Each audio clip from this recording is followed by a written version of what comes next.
ಕಬ್ಬಿಣ ತುಂಬಿದ ಲಾರಿ ಬಿಡಲು 5,000 ಲಂಚ ಹಣ ಬೇಡಿಕೆ. ಲಾರಿ ಅನ್ಲೋಡ್ ಮಾಡಲು ಕೇವಲ 2 ಕಿಲೋಮೀಟರ್ ಇದ್ರೂ ಸಹ ಎಫ್ಐಆರ್ ದಾಖಲು. ಬಿಎನ್ಎಸ್ ಸಂಚಾರ ಉಲ್ಲಂಘನೆ 285ರ ಸೆಕ್ಷನ್ ಪ್ರಕಾರ ಪ್ರಕರಣ ದಾಖಲು. ಸೆಕ್ಷನ್ 285ರ ಪ್ರಕಾರ ದಂಡವನ್ನು ಪೊಲೀಸರವರು ದಂಡ ಹಣ ಪಡೆಯುವಂತೆ ಇಲ್ಲ. ಕೋರ್ಟ್ನಲ್ಲಿ ದಂಡ ಎಷ್ಟು ಎಂದು ಮಾನ್ಯ ನ್ಯಾಯಾಧೀಶರು ನಿರ್ಧಾರ ಮಾಡುತ್ತಾರೆ. ನಂತರ ನೇರವಾಗಿ ಮಾಲೀಕರು ಅಥವಾ ಚಾಲಕರು ದಂಡದ ಹಣವನ್ನ ನ್ಯಾಯಾಲಯಕ್ಕೆ ಕಟ್ಟಬೇಕು. ಬಿಎನ್ಎಸ್ 285ರ ಪ್ರಕಾರ ದಂಡದ ಮೊತ್ತವನ್ನು ಕೋರ್ಟ್ ನಿರ್ಧರಿಸುತ್ತದೆ. ಆದರೂ ಸಹ ಗಾಳಿಗೆ ತೂರಿ ಲಂಚ ಹಣ ಪಡೆದ ಪುಲಿಕೇಶಿ ನಗರ ಸಂಚಾರಿ ಪೊಲೀಸ್ ಸಿಬ್ಬಂದಿಯವರು ಮಾನ್ಯ ಐಜಿಪಿ ಸಲೀಂ ಸರ್ ಆದೇಶ ನೀಡಿದ್ದರೂ ಸಹ ದಂಡ ರೀತಿಯಲ್ಲಿ ಲಾರಿ ಬಿಡಲು 5,000 ಲಂಚ ಹಣ ಪಡೆದ ಪುಲಿಕೇಶಿ ನಗರ ಪೊಲೀಸ್ ಪೇದೆ ಸೋಮಶೇಖರ್ ಅವರು ಫೋನ್ ಪೇ ಮೂಲಕ ದಂಡ ಕಟ್ಟುತ್ತೀನಿ, ಕೇಳಿದ್ದಕ್ಕೆ ಬೇಡ ಕ್ಯಾಶ್ ಬೇಕು ಎಂದ ಪೊಲೀಸಪ್ಪ. ಆದುದರಿಂದ ಲಂಚ ಹಣ ಪಡೆಯುವ ವಿಡಿಯೋ ಮಾಡಿದ ಲಾರಿ ಚಾಲಕ 5,000 ಲಂಚ ಹಣ ಪಡೆದ ಮೊತ್ತ ಹಣ ಪೊಲೀಸ್ ಇನ್ಸ್ಪೆಕ್ಟರ್ ಅವರ ಗಮನಕ್ಕೆ ಖಂಡಿತ ಇದ್ದೇ ಇರುತ್ತದೆ. ಈ ಲಂಚ ಪಡೆದ ಅಧಿಕಾರಿ ವಿರುದ್ಧ ಸಂಚಾರ ಪೊಲೀಸ್ ಆಯುಕ್ತರಿಗೆ ಮತ್ತು ಡಿಸಿಪಿ ರವರಿಗೆ ವಿಡಿಯೋ ಸಾಕ್ಷಿ ಸಮೇತ ದೂರು. ಈ ಪ್ರಕರಣ ಸಂಬಂಧ ಇನ್ಸ್ಪೆಕ್ಟರ್ ಅವರ ಗಮನಕ್ಕೆ ಎಲ್ಲ ಇರುತ್ತದೆ. ಇವರಿಗೂ ಇಂತಿಷ್ಟು ಅಂತ ಲಂಚ ಹಣ ಬಾಗಿ ಇರುತ್ತದೆ. ಇಲಾಖಾ ತನಿಖೆ ಆಗಬೇಕು ಹಾಗೂ ತಪ್ಪಿತಸ್ಥರ ವಿರುದ್ಧ ಕಾನೂನು ಕ್ರಮ ಜರುಗಿಸಬೇಕು. ಈ ಕೂಡಲೇ ಸಂಬಂಧಪಟ್ಟ ಅಧಿಕಾರಿಗಳ ಅಮಾನತು ಆಗಬೇಕು ಎಂದು ಸಾಮಾಜಿಕ ಹೋರಾಟಗಾರ ಸುಭಾಷ್ ಎಸ್ ಆಗ್ರಹಿಸಿದ್ದಾರೆ. ಸುಭಾಷ್ ಎಸ್ ಸಾಮಾಜಿಕ ಹೋರಾಟಗಾರ ಮೊನ್ನೆ 18ನೇ ತಾರೀಕು ಸಂಜೆ ಸುಮಾರು ಒಂದು 3:30-4 ಗಂಟೆಗೆ ಪುಲಿಕೇಶಿ ನಗರ ಸಂಚಾರಿ ಠಾಣೆಗೆ ಸಂಬಂಧಪಟ್ಟ ಹಾಗೆ ಒಂದು ಗೂಡ್ಸ್ ವೆಹಿಕಲ್ ಅಂದರೆ ಅದು ಒಂದು 10 ವೀಲರ್ ಲಾರಿ, ಕಬ್ಬಿಣ ಹೊತ್ಕೊಂಬರೋಂಥ ಲಾರಿ, ಅದು ಕಾಮಗಾರಿ ಬಂದು ಮೆಟ್ರೋಗೆ ಸಂಬಂಧಪಟ್ಟಿರುತ್ತೆ. ಮೆಟ್ರೋ ಅಂದರೆ ಗೊತ್ತಲ್ವ, ಸೆಂಟ್ರಲ್ ಗೌರ್ಮೆಂಟು ಅವರೇ ಕೊಟ್ಟಿರ್ತಾರೆ ಮತ್ತು ಟೈಮಿಂಗ್ಸ್ ಕೊಟ್ಟಿರ್ತಾರೆ. ಈ ದಿನಾಂಕ ಈ ಸಮಯದಂದು ನಮಗಿಲ್ಲಿ ಅನ್ಲೋಡ್ ಆಗಬೇಕು ಅಂತ ಸಂಜೆ 5-5:30 ಒಳಗಡೆನೇ ಅದು ಅನ್ಲೋಡ್ ಆಗಬೇಕು. ಇಲ್ಲ ಅಂದರೆ ಲಾರಿ ಮಾಲೀಕರು ಮತ್ತು ಲಾರಿ ಡ್ರೈವರ್ ಏನಿರ್ತಾರೆ ಅವರೇ ಹೊಣೆ ಆಗ್ತಾರೆ. ನೆಕ್ಸ್ಟ್ ಡೇ ಯಾಕಂದರೆ ದೊಡ್ಡ ದೊಡ್ಡ ಕಂಬಿ ಅದಿರುಗಳಾಗಿರೋದ್ರಿಂದ ನೆಕ್ಸ್ಟ್ ಡೇ ಕ್ರೈನಲ್ಲೇ ತೆಗಿಬೇಕು. ಈ ರೀತಿ ಒಂದು 2-3 ದಿನ ಆಗ್ಬಿಡುತ್ತೆ ಪ್ರೊಸೀಜರು. ಹಾಗಾಗಿ ಅದು 2 ಗಂಟೆಗೇ ಸಿಟಿ ಎಂಟ್ರಿ ಆಗಿಬಿಟ್ಟಿರುತ್ತೆ. ಬರಬೇಕಾದ್ರೆ ಪುಲಿಕೇಶಿ ನಗರ ಇನ್ಸ್ಪೆಕ್ಟರ್ ಅವ್ರು ಏನು ಮಾಡ್ತಾರೆ, ತಡೆಗಟ್ತಾರೆ. ತಡೆದ್ಬಿಟ್ಟು ಇದು BSN ಆಕ್ಟ್ ಪ್ರಕಾರ ಸೆಕ್ಷನ್ 285 ಪ್ರಕಾರ ಅದನ್ನು ದಾಖಲೆ ಮಾಡಬೇಕು, FIR ಹಾಕಬೇಕು ಅಂತೇಳಿ ಗಾಡಿನ ನಿಲ್ಲಿಸ್ಬಿಟ್ಟು ಅಲ್ಲಿ ಸಂಬಂಧಪಟ್ಟ ಹತ್ತಿರದಲ್ಲಿರುವಂಥ ಸಿಬ್ಬಂದಿನ ಕರೆದ್ಬಿಟ್ಟು ಗಾಡಿನ ಲಾಕ್ ಮಾಡಿಬಿಟ್ಟು ಕೀ ತಗೊಂಡು ಸ್ಟೇಷನ್ ಕರ್ಕೊಂಡು ಹೋಗ್ತಾರೆ. ಅಲ್ಲಿ ಪ್ರೊಸೀಜರ್ ಇರುತ್ತೆ, FIR ಹಾಕ್ತಾರೆ. FIR ಆದಮೇಲೆ ಗಾಡಿ ಬಿಡಬೇಕಾದ್ರೆ 5,000 ರೂಪಾಯಿ ಕಟ್ಟಿ ದಂಡ ಅಂತ ಕೇಳ್ತಾರೆ. ಇಲ್ಲಿ ನಮ್ಮ ಡ್ರೈವರ್ಗೇನು ಗೊತ್ತಾಗಲ್ಲ, ಡೌಟ್ ಮಾಡಿ ನನಗೆ ಫೋನ್ ಮಾಡಿ ಹೇಳ್ತಾರೆ, ನಾನು ಊರಲ್ಲಿರೋದಿಲ್ಲ, ನಮ್ಮದೇ ಗಾಡಿ ಆಗಿರೋದ್ರಿಂದ. ಆಮೇಲೆ ಆ ಡ್ರೈವರ್ಗೆ ಹೇಳ್ತೀನಿ ಫೋನ್ಪೇ ಮಾಡ್ತೀನಪ್ಪ, ಅವ್ರು ನಂಬರ್ ಕೊಡಿಲ್ಲ, ಸ್ಕ್ಯಾನರ್ ತಗೋ ನಾನು ಪೇ ಮಾಡ್ತೀನಿ ಅಂತಂದಾಗ ಅವ್ರು ಒಪ್ಕೊಳ್ಳಲ್ಲ. ಇಲ್ಲ ನಮಗೆ ಸ್ಕ್ಯಾನರ್ ಬೇಡ ಅಂದಾಗ ನನಗೆ ಡೌಟ್ ಬರುತ್ತೆ, ಲಂಚ ಹಣನೇ ಇದು ಪಕ್ಕ ಅಂತ ಹೇಳ್ಬಿಟ್ಟು ಇಮ್ಮಿಡಿಯೇಟ್ ಡ್ರೈವರ್ಗೆ ಹೇಳ್ತೀನಿ ಒಂದು ವಿಡಿಯೋ ಮಾಡ್ಕೊ, ಅದೇನಿದೆ ಅದು ಹೋಗ್ಬಿಟ್ಟು ATM ಅಲ್ಲಿ ಕ್ಯಾಶ್ ತೊಗೊಂಡು ಹೋಗ್ಬಿಟ್ಟು ಕೊಡು ಅಂತ ಹೇಳ್ತೀನಿ. ATM ಅಲ್ಲಿ ಕ್ಯಾಶ್ ತೊಗೊತಾರೆ, ಹೋಗಿ ಕೊಡ್ತಾರೆ.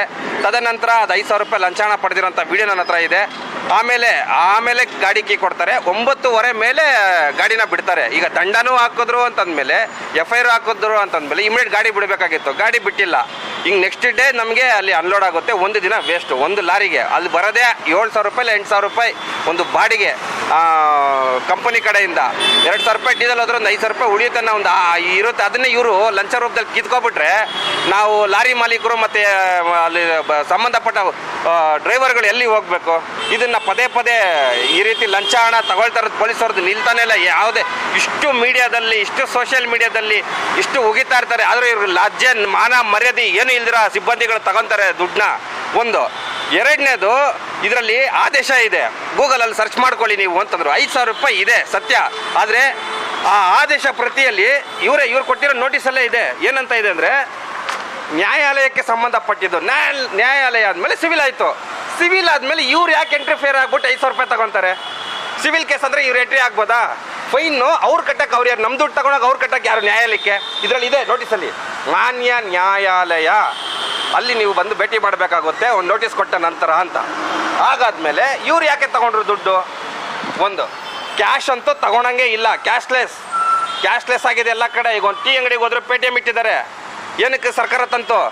ದುಡ್ಡನ್ನ ಬ್ಲ್ಯಾಕ್ ಮನಿಗಳನ್ನ ಮಾಡಬಾರ್ದು, ಲಂಚ ಹಣ ತಗೋಬಾರ್ದು ಅಂತ. ಇವರು ಪರ್ಟಿಕ್ಯುಲರ್ ಆಗಿ ATM ಅಲ್ಲಿ ಹೋಗಿ ತಗೊಂಬ ದುಡ್ಡು ಅಂತ ಹೇಳ್ತಾರೆ. ತೊಗೊಂಬಂದು ಇವಾಗ ಯಾರು ಸಂಬಂಧಪಟ್ಟ ಅಧಿಕಾರಿಗಳಿಗೆ ಆಯುಕ್ತರಿಗೂ ನಾನು ಒಂದು ಕಂಪ್ಲೇಂಟ್ ಕೊಟ್ಟಿದ್ದೀನಿ, DCP ಸಾಹೇಬ್ರಿಗೂ ಒಂದು ಕಂಪ್ಲೇಂಟ್ ಕೊಟ್ಟಿದ್ದೀನಿ. ಇದರಲ್ಲಿ ಪೊಲೀಸರು ಶಾಮೀಲಿದೆ, ಇನ್ಸ್ಪೆಕ್ಟರ್ ಅವ್ರದ್ದು ಶಾಮೀಲಿದೆ. ಯಾಕಂದರೆ ಗಾಡಿನ ಹಿಡಿದು ಎತ್ಕೊಂಡೋಗಿ FIR ಹಾಕಿ, FIR ಮಾತಾಡ್ತಾರೆ, FIR ಹಾಕಿ ಹಾಕಿದ್ದೀರಾ ಸ್ವಾಮಿ, ಹಾಕಿದ್ದೀರಾ. ನ್ಯಾಯಾಲಯಕ್ಕೆ ಒಪ್ಪಿಸ್ಬೇಕಾಗಿತ್ತು ನೀವು. ಹೆಂಗೆ ನೀವು ತೊಗೊಂಡ್ರಿ ದುಡ್ಡು? ಇದರಲ್ಲಿ ಇವ್ರದ್ದು ಶೇರ್ ಇರುತ್ತೆ, ಇನ್ಸ್ಪೆಕ್ಟರ್ಗೆ ಒಂದಷ್ಟು, ಇವ್ರಿಗಷ್ಟು, ಅವ್ರಿಗಷ್ಟು ಅಂತ ಅಂದ್ಬಿಟ್ಟು ಇದರಲ್ಲಿ ಶೇರ್ ಖಂಡಿತ ಇದೆ. ಈ ತಪ್ಪಿತಸ್ಥರ ವಿರುದ್ಧ ಕಾನೂನು ಕ್ರಮ ಜರುಗಿಸಲೇಬೇಕು. ಲಂಚ ಹಣ ಪಡೆದಿರೋಂಥ ಪೊಲೀಸ್ ಅಮಾನತ್ತು ಆಗಬೇಕು. ಇದೇ ನನ್ನ ಆಗ್ರಹ. ಇಲ್ಲಾಂದರೆ ಮುಂದಿನ ದಿನಗಳಲ್ಲಿ ಈ ಥರ ಸಂಚಾರ ಪೊಲೀಸ್ ಸ್ಟೇಷನಲ್ಲಿ ಅಲ್ಲಲ್ಲಿ ನಿಲ್ಲಿಸ್ಬಿಟ್ಟು ರೋಲ್ ಕಾಲ್ ಮಾಡೋವಂಥ ಪೊಲೀಸರುಗಳಿಗೆ ಪ್ರತಿಯೊಬ್ಬರೂ ಈ ಥರ ನಾವು ವೀಡಿಯೋಗಳು ಮಾಡಿಬಿಟ್ಟು ಅವ್ರನ್ನ ಬಣ್ಣನ ಬಯಲು ಮಾಡಬೇಕಾಗುತ್ತೆ. ಈ ರೀತಿಯಲ್ಲಿ ಸ್ಟೇಷನಲ್ಲಿ ಇನ್ನೂ ಜನರಿಗೆ ಅರಿವಿಲ್ಲ ಇದ್ರ ಬಗ್ಗೆ. BNS ಆಕ್ಟ್ 285 ಇದ್ರ ಬಗ್ಗೆ ಅರಿವೇ ಇಲ್ಲ. ಯಾರು ಕ್ಯಾಶ್ ಕೊಡಬಾರ್ದು, ಕೊಡೋಂಗಿಲ್ಲ. ನೀವೇನಿದ್ರು ಕೋರ್ಟಲ್ಲಿ ಕಟ್ಟಬೇಕು. ಅದು 1000 ರೂಪಾಯಿ ಆಗ್ಬೋದು, 2000 ರೂಪಾಯಿ ಆಗ್ಬೋದು. ಅದು ಗಂಭೀರವಾಗಿ ಅಂದರೆ ಉದ್ದೇಶಪೂರ್ವಕವಾಗಿ ಗಾಡಿ ತಗೊಬಂದರೆ ಮಾತ್ರನೇ ಅದು ದೊಡ್ಡ ಮೊತ್ತದ ಫೈನ್. ಅಂದರೆ 5000 ರೂಪಾಯಿ. ಇವಾಗ ಅಲ್ಲಿ ಅನ್ಲೋಡ್ ಇರೋದು ಪುಲಿಕೇಶನ್ ನಗರ ಲಿಮಿಟು. ಬರಬೇಕಾಗಿರೋದು ಬೆಳಗಿನ ಜಾವ. ಲಾರಿಯವರು ಯಾವ ರೀತಿ ಬರೋದು ಅಲ್ಲಿಗೆ? ಮಿಡ್ ನೈಟ್ ಅಂತೂ ಅವ್ರು ಹೇಳ್ತಾರೆ ಮಿಡ್ ನೈಟ್ ಅದು ಬನ್ನಿ ಅಂತ. ಟ್ರೈನ್ ಅವರು ತಗೊಳ್ಳೋದೇ ಅದನ್ನ ಅನ್ಲೋಡ್ ಮಾಡೋದೇ ಡೇ ಶಿಫ್ಟಲ್ಲಿ. ಅವ್ರು ಇರೋದೇ 8 ಗಂಟೆಯಿಂದ ಸಂಜೆ 6 ಗಂಟೆವರೆಗೂ. ಅದರೊಳಗೆ ಲಾರಿ ಬರಬೇಕು. ಪರ್ಮಿಷನ್ ಇದೆ. 2 ಗಂಟೆ ಒಳಗಡೆ ಬಿಟ್ಟು ಈಗ ಪುಲಿಕೇಶನ್ ನಗರಕ್ಕೆ ಬಂದಾಗ ಹಿಡಿದಾಗ ಇದನ್ನು ಕಾನೂನು ಅಪರಾಧ ಅಂತ ಹೇಳ್ತಾ ಇದ್ದಾರೆ. ಬಂದಿದ್ದು ಅಪರಾಧ ಇದು ಅಂತ FIR ಮಾಡಿದ್ದಾರೆ. ಬಿಟ್ಟಿದ್ದಾರೆ. ಮತ್ತೆ ಪುಲಿಕೇಶನ್ ನಗರಕ್ಕೆ ಯಾರ್ಕೊಂಬಂತ ಲಾರಿ ಅಲ್ಲಿ ಒಳಗಡೆ ಬಿಟ್ಟಿದ್ದಾರೋ. ಹಂಗಾರೆ ಫಸ್ಟ್ ಅಲ್ಲಿಗೆ ಕಾನೂನು ಇಲ್ವಾ? ಹಾಗಾದರೆ ಬರಬೇಕಾದ್ರೆ ನೋಡ್ತಾರೆ ಬಿಲ್ಲು ಎಲ್ಲಿಗೆ ಅನ್ಲೋಡು ಅಂತ. ಇವ್ರಿಗೆ ಸಂಬಂಧಪಟ್ಟಿದ್ದಾದರೆ ಮಾತ್ರ ಬಿಟ್ಬಿಡ್ತಾರಾ? ಇದೇ ನನ್ನ ಒಂದು ಮುಂದಿನ ದಿನಗಳಲ್ಲಿ ಇದನ್ನು ಶೀಘ್ರದಲ್ಲಿ ಕ್ರಮ ತಗೊಂಡಿಲ್ಲ ಅಂದರೆ ಮುಂದಿನ ದಿನಗಳಲ್ಲಿ ದೊಡ್ಡ ಹೋರಾಟ ಅಂತೂ ಮಾಡೇ ಮಾಡ್ತೀನಿ ಸರ್. ಧನ್ಯವಾದಗಳು.